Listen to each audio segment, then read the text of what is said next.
Election 2011 coverage on Manx Radio.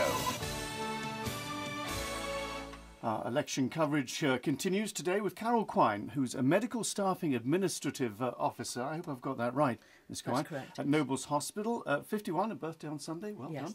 done. Mum of three, a grandmum, born and raised in the ancient capital of Castletown, been a commissioner for 3 years. In 1996, stood in the election and lost to Tony Brown, who, of course, the Chief Minister and the MHK down in Castletown.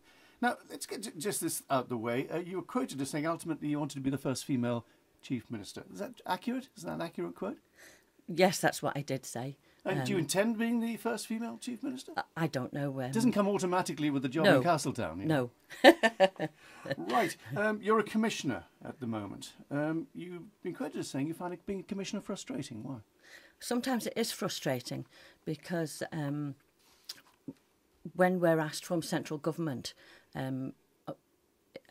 for views on issues and things, and we give our opinions, central government doesn't seem to listen to the local authorities out there. Well, it doesn't seem. How But do you get that impression? they don't seem to take any notice of what the local authorities Perhaps you're not are putting saying. it forcefully enough. I think we do. It's just that they go ahead with what they want to see to be done. You enjoy being a commissioner?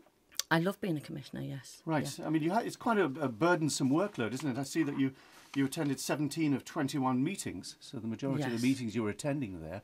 What do you gain? Do you think these meetings are pertinent to the point and serve the community well? I think they do. They give the community a voice of what's happening in their area. And, we're all very approachable. And we're quite often approached by the constituents. How often do you get the members of the public in watching your proceedings? We don't. That's the sad thing.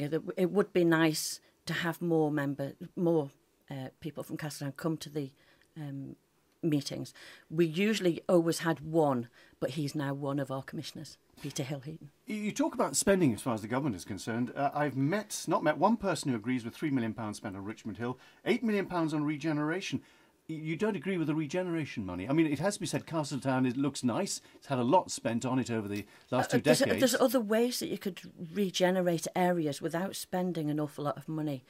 One thing that I've heard mentioned quite often is, let's get some of the officers from Central Douglas out into those areas, recreating regeneration. But is that practical? Everybody says that, but it never seems to happen. We've got, in St John's... But we've got why an does office. it not happen?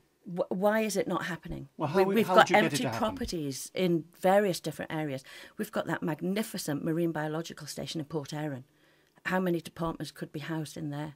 Yeah. Do you think you'd be able to push this case forward? Do you think you'd, if you were MHK, have the strength to do that? Well, I would be one of 24, and if I got the support, then yes, things could happen.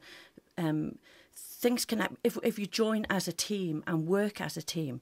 Look what happened at Castletown at Christmas time.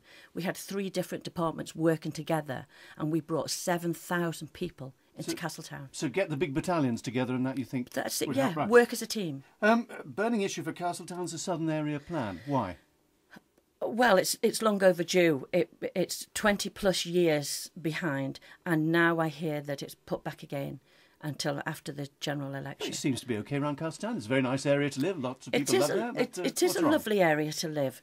There's no affordable housing for our young people in Castletown.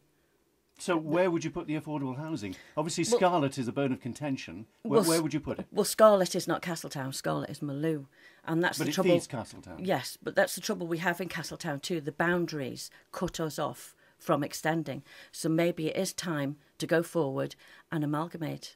You mentioned independence. You'd rather the island led rather than followed. We couldn't be totally independent.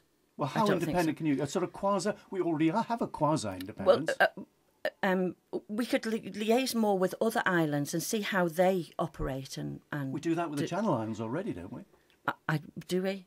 But do we do it enough? You know. Do you think we should break away and form a sort of a group of islands? That might be an option. Yeah, that might be a way forward. We need to see, and especially on tourism, how are these other islands generating their tourism? Let's take on board some of their ideas. If we discuss things, then maybe we could come up with some plans. And another thing, staff pensions, local authority staff pensions, that concerns you? I think it concerns everybody, doesn't it? It does, yes. How are we going to get over that? I don't know.